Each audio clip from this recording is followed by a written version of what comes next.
మన క్యాఫెటీరియా ఇవన్నీ కూడా కామన్ ఇన్ఫ్రాస్ట్రక్చర్ క్రియేట్ చేసి ఒక్కొక్క సబ్జెక్ట్లో ఒక్కొక్క యూనివర్సిటీ అగ్రస్థానంలో ఉంటుంది. ఒక ఎకో సిస్టమ్ క్రియేట్ చేసి బెస్ట్ ఇన్ క్లాస్ యూనివర్సిటీస్ అన్ని కూడా ఒక ఏవియేషన్ ఎడ్యుసిటీకి తీసుకొస్తేనే మన ప్రాంత రూపురేఖలు మార్చొచ్చు అని ఆనాడు మేము తీసుకున్నాం ఒక నిర్ణయం. ఇది నేను ఆలోచిస్తున్న సమయంలో ఇప్పుడు కూడా బాగా గుర్తు నాకు, తెలుగుదేశం పార్టీ విశాఖపట్నం ఆఫీస్లో నేను కూర్చున్నప్పుడు అదితి గారు ఒక మ్యాప్ తీసుకుని వచ్చారు, పెద్ద మ్యాప్, ఉత్తరాంధ్ర మ్యాప్ తీసుకుని వచ్చి, లోకేష్ గారు మానస ట్రస్ట్కి ఇక్కడిక్కడ భూములు ఉన్నాయి, మీరు వరల్డ్ క్లాస్ ఇన్స్టిట్యూషన్స్ తీసుకురండి, వాళ్ళకి మేము ఉచితంగా భూములు ఇచ్చేదానికి సిద్ధంగా ఉన్నాం అని చెప్పిన గొప్ప వ్యక్తి అదితి గజపతిరాజు గారు. ఈరోజు గజం గజం కోసం కొట్టుకునే సమాజంలో వేలాది ఎకరాలు ప్రజల కోసం అందించిన గొప్ప కుటుంబం ఇది. నేను వేదిక పైన వచ్చినప్పుడు నవ్వుతూ అటు అశోక్ గారికి అదితి గారికి నేను చెప్తున్నాను, రాత్రి నన్ను ఇద్దరు పడుకోనియలేదండి. ఇది ప్రజలందరూ ఈ విషయం వినాలి. రాము కూడా నాతోనే ఉన్నాడు నిన్నంతా.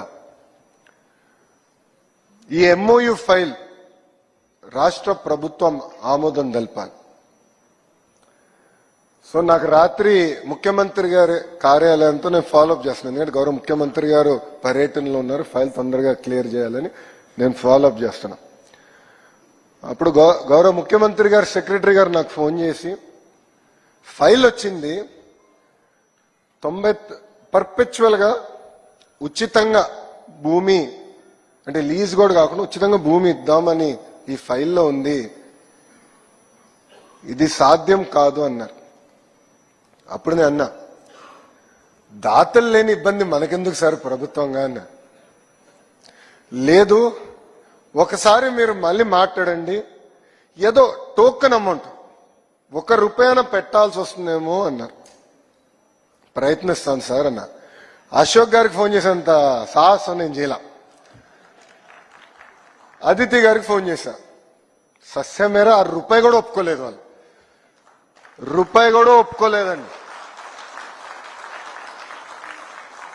అంటే ఆ పట్టుదల, కమిట్మెంట్ సమాజం పట్ల ఎంత ఉందో దయచేసి ప్రజలందరూ గమనించాల్సిన అవసరం.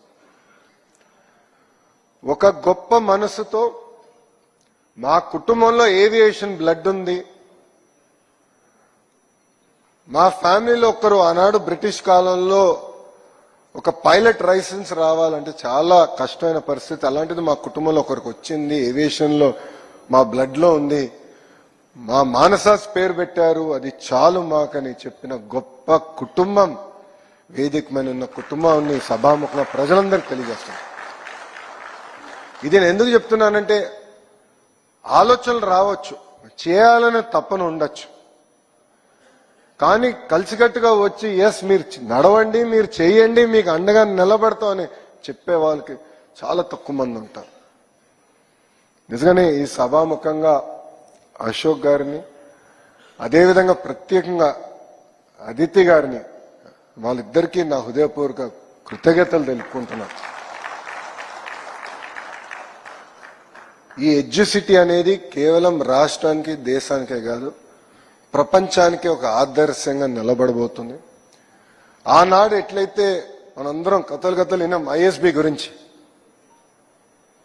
This will be an institute that will be better then the Indian School of Business. నిన్న మేము ఇక్కడికి వస్తుంటే రాము నేను కూడా మాట్లాడుతూ వచ్చాం, ఇద్దరం కలిసి ప్రయాణం చేసాం. నేను సుమారుగా 2 గంటలు ఏ యూనివర్సిటీస్కి వెళ్ళాలి, ఫిబ్రవరి నుంచి ఎవరెవరు గడపలు దొక్కాలి, ఈ ఎకో సిస్టమ్ ఎలా బిల్డప్ చేయాలి, ఇంజన్ లో ఎవరు, డ్రోన్స్ లో ఎవరు, ఏవియానిక్స్ లో ఎవరు, అదేవిధంగా ఏటీసీ ట్రైనింగ్ చాలా చాలా అవసరం, పైలట్స్ కూడా అవసరం. సో ఎవరెవరి దగ్గరికి వెళ్ళాలి, ఎలా తీసుకురావాలి, దానిపైన ఆల్రెడీ మేము వర్కౌట్ చేస్తాం. అంటే